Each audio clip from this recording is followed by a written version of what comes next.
Let me just ask you about some possible criticisms of Bitcoin. So on centralization, so there's a criticism on the mining and on the node side, or the node is not really the criticism, but Bitcoin mining is not fully decentralized because a small number of miners control a majority of the hashing power.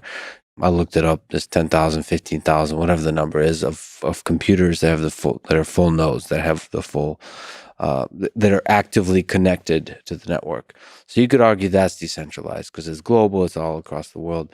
But the miners, they're still, it's more centralized. So if you're thinking of making a case for Bitcoin being decentralized, do you worry about the miners being somewhat centralized? Is the nodes the important thing to think about? Yeah. And what number of nodes counts as centralized and not? The nodes are what matters, because the nodes are what determines Bitcoin's consensus parameters. I think the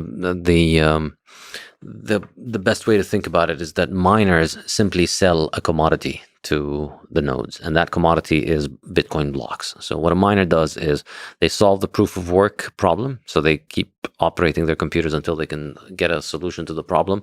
And then they attach that to a bunch of transactions and present it to the nodes for the nodes to ratify and approve it. So therefore, I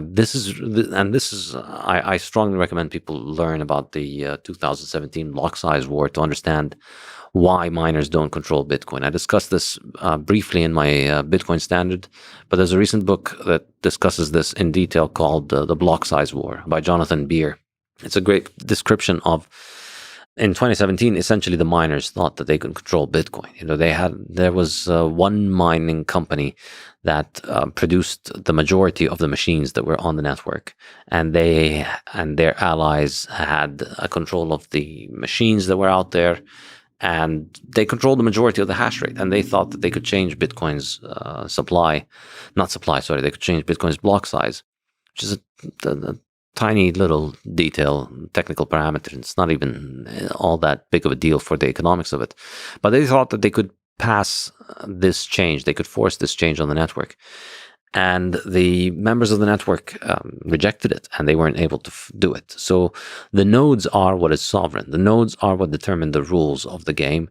The miners are a service provider. The miners invest capital up front. They buy the machines, they buy the electricity, they buy the storage, they buy the locations, they pay the rent, and they invest all of that money based on the idea that if they behave according to what the nodes want, the nodes will reward them with Bitcoin.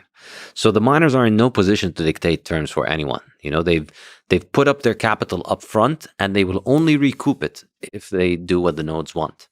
So therefore, what really matters is the decentralization of the nodes. So you want to have as many nodes as possible. You want to have a system where there's a large number of nodes, and this is, of course, the biggest problem with other digital currencies is that, because basically Bitcoin has cornered the market on a digital currency, the only way that you can really get traction is to generate a whole bunch of buzzwords about, we're doing this and we're doing that.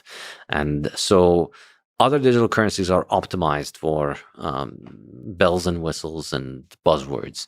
And that means adding a computational load, which makes the nodes bigger, harder to operate, and therefore you have a very small number of nodes. In fact, very few digital currencies are keen to publicize how many nodes there are, and they don't have full nodes in the true sense. And it doesn't even matter how many nodes they have, because de facto, you can spin up 1 million nodes tomorrow on AWS. Doesn't really matter. What matters is, de facto, do the nodes dictate the rules of consensus? And the fact that with most digital currencies you can have hard forks very frequently and they can change the supply all the time means that there's a small group of people who agree amongst themselves how to move forward.